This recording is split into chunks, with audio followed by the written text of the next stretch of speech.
আজকের সেশন থেকে এটা জানতে পারলাম যে আসলে ব্যবসা করতে গেলে প্র্যাকটিক্যালি যে সকল সমস্যার সৃষ্টি হয় এবং সেগুলো আমরা কিভাবে সলভ করব এই সম্পর্কে জানতে পেরেছি।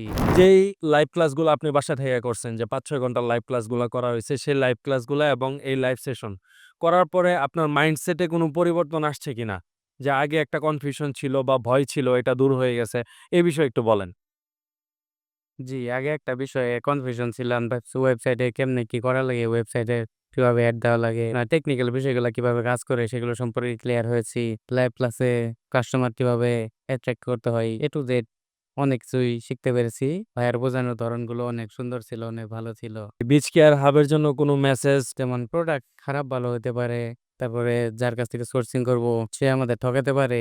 বিজকেয়ার হাবের কাছে আমার একটা এক্সপেকটেশন আছে, তারা যদি একটা মানে এ গ্রেডের প্রোডাক্ট কোথায় পাওয়া যায় এবং সবচেয়ে কম দামে সেটা যদি সোর্সিং এর ক্ষেত্রে আমাদেরকে সাহায্য করতে পারতো, তাহলে আমি খুব উপকৃত হতাম। ইনশাল্লাহ এই প্রবলেমগুলোর সলিউশন বিচ কেয়ার হাব আপনাদের জন্য কাজ করতেছে বর্তমানে। এই প্রবলেমগুলোর সলিউশন নিয়ে বিচ কেয়ার হাব আপনাদের সাথে নিয়েই যাত্রা শুরু করবে। আপনাকে বেস্ট অফ লাক এবং বিচ কেয়ার হাবের জন্য দোয়া করবেন যেন আপনারা যা এক্সপেকটেশন ছিল সবকিছু যেন বিচ কেয়ার হাব প্রপারলি আপনাদেরকে ডেলিভারি করতে পারে। অনেক ধন্যবাদ আপনাকে আপনার মূল্যবান বক্তব্য দেওয়ার জন্য।